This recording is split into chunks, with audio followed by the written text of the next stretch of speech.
about the high intensity focused ultrasound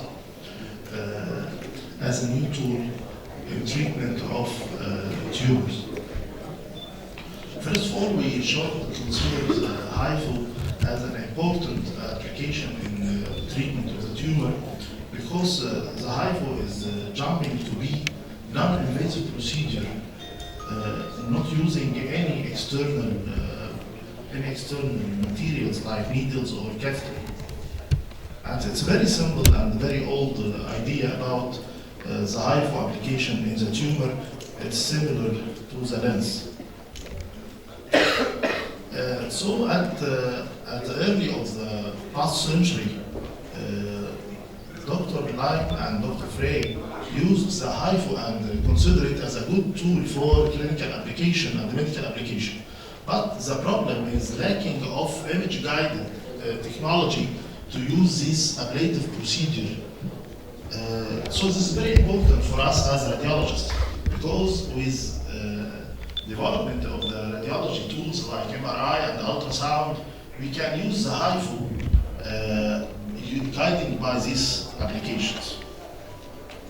It's very simple how to produce focus of ablation targeting this point without harm of the tissue in our way and also without reflection of this power outside this point.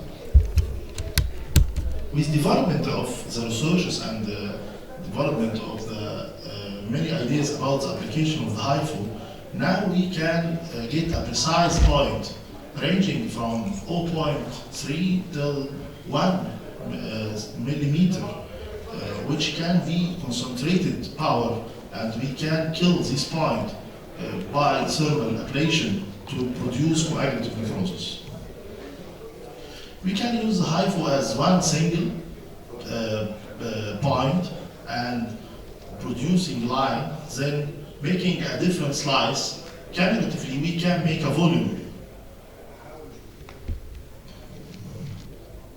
Also, we can use a linear maneuver. We can target the tumor and making sequential lines, and these lines can produce power to kill this tumor.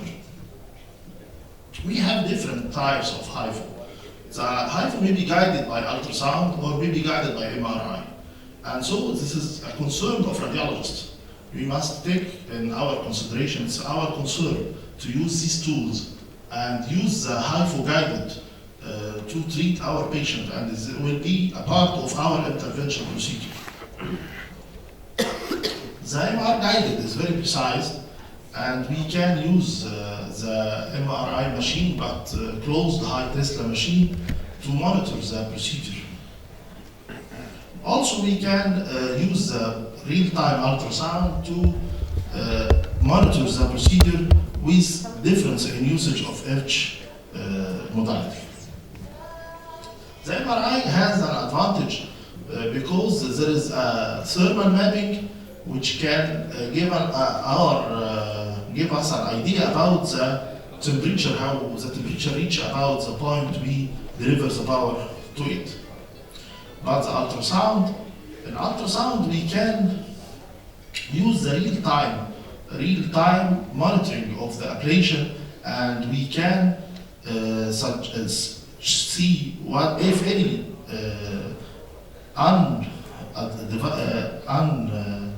untargeted area be in between the cone of the heat. We should avoid any bowel or any special precious structure in this way. You can see this is the pyramid of the power, and this point is a targeted point, and this triangle is the reflected power. We have axes to control this, the depth and the X, Y, Z axes to define this point, and also we have another 3 axes to move the transducer in different angles. And this is the power we used. We can control the power, and we can control the cycles, how we can repeat the cycles of sonication.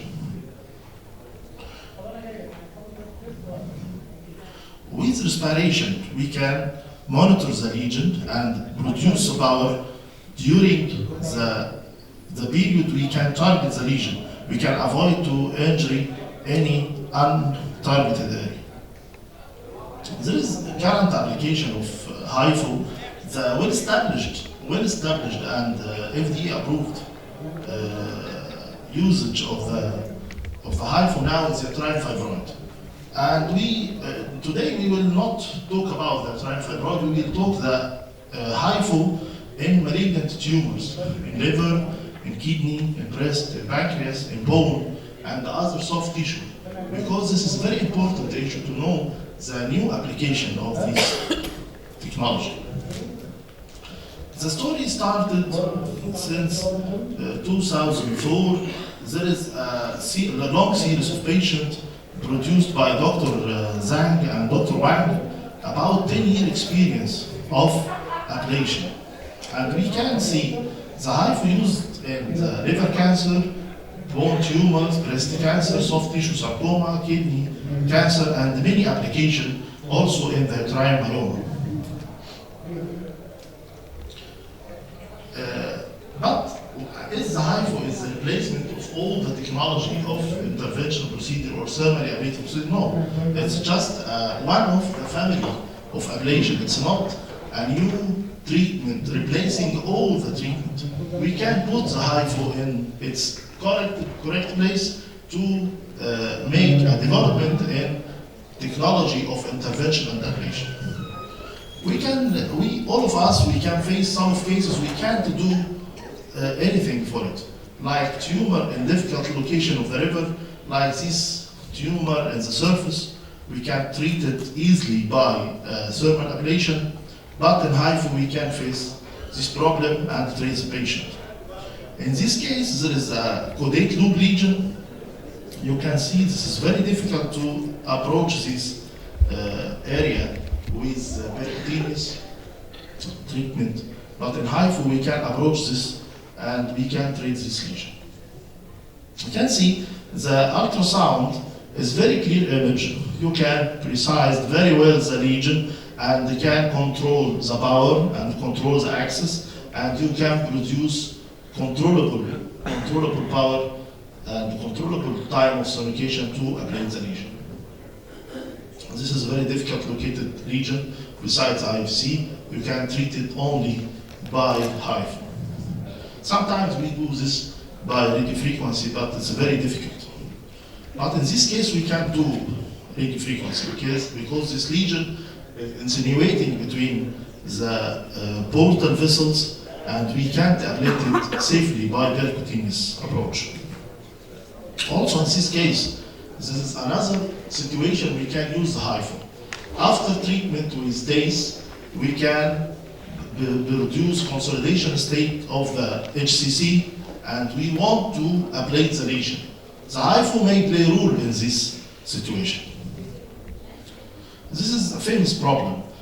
Sometimes we face a residual lymph node. We can't do anything for this residual lymph node. It's persistent for all type of treatment. And in intervention procedure, we can't do radiofrequency, we can't do any other type of ablation or chemoembolization, but we can do this by HIFO because we can clearly see the lymph node and make the target by point of the power, and we can ablate this lymph node. So it's not a replacement treatment, it's just a new treatment. We can help the patient to treat some cases we can't treat it with the available modality. The most second, and I think it's most important application of the HIFO is the pancreatic tumor.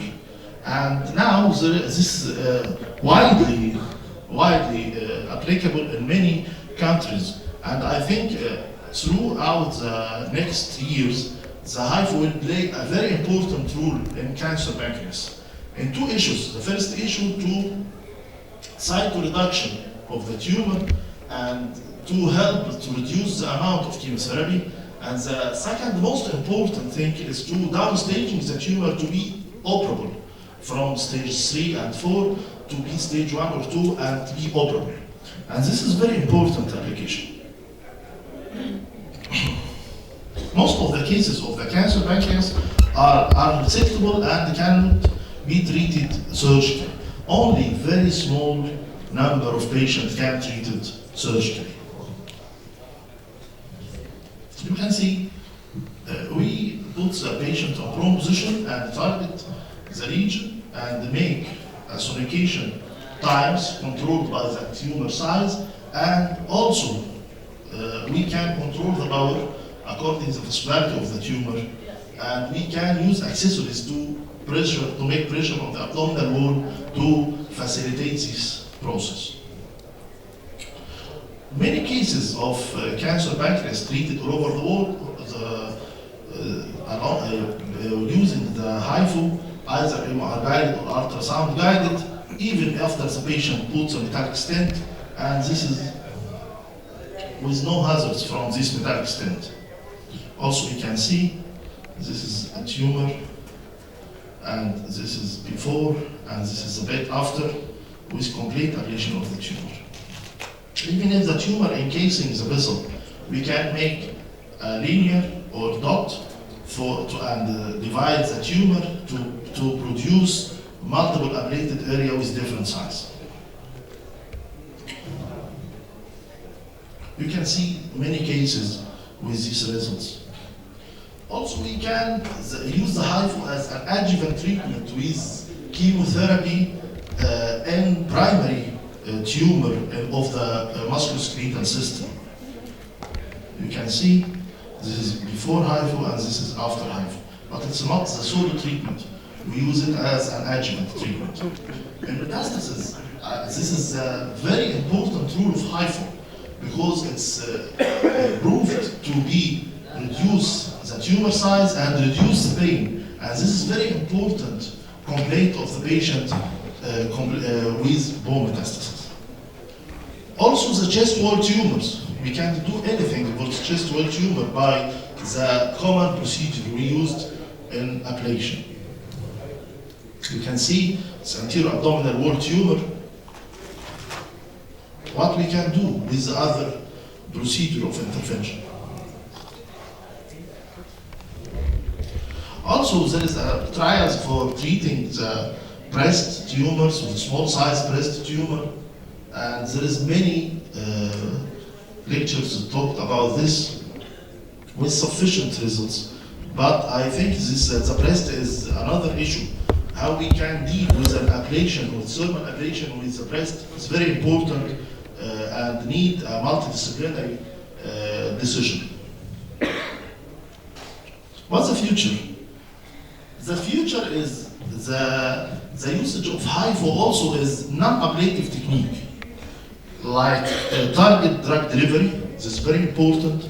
Sonothrombolysis of the thrombus of the brain, in pain management, and breaching of blood-brain barrier to allow the chemotherapy to reach the brain tumor, to encourage gene-mediated therapy. And this chart is very important for us as a radiologist because it's our thinking.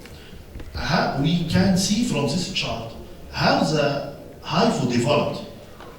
Till 2000, there is only about 9 factories all over the world manufactures the HIFU.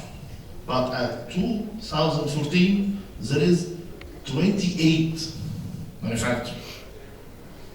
This is very important. So this is a developing technology. This is not an old technology, not an insufficient technology, no. It's good technology. There is 391 locations all over the world with HIFU treatment. Most of this located in Europe. 210 locations in the Europe. And the different machine of HIFU used all over the world in America, Canada, Europe, Russia, China, India, Japan, South Korea, and Middle East. And they have a different application of HIFU, like pain, bone metastasis, breast cancer, breast fibroadenoma, essential tremors, and uterine fibroid, of course, thyroid nodules, many applications. And this slide is very important because this slide shows us what is the usage of HIFU now, just right now. And FDA approved, there is pain and bone metastasis and uterine fibroid. Outside the USA, in Europe and South Korea and Japan and China and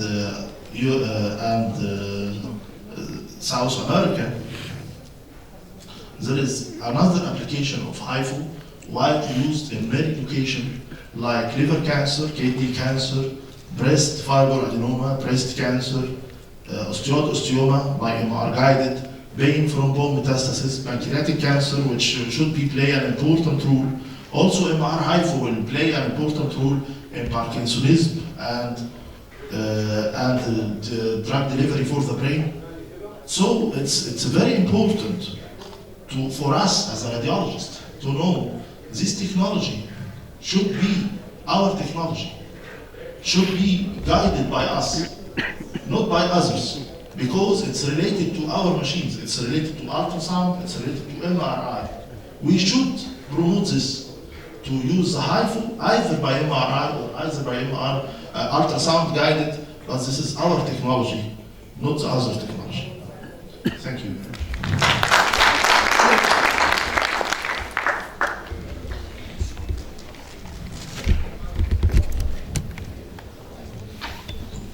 Thank you, Dr. Muhammad Hamid, for this very nice presentation. Are there any questions? No questions? Thank you. Now our next speaker will be Professor Khalid Shahata. His talk will be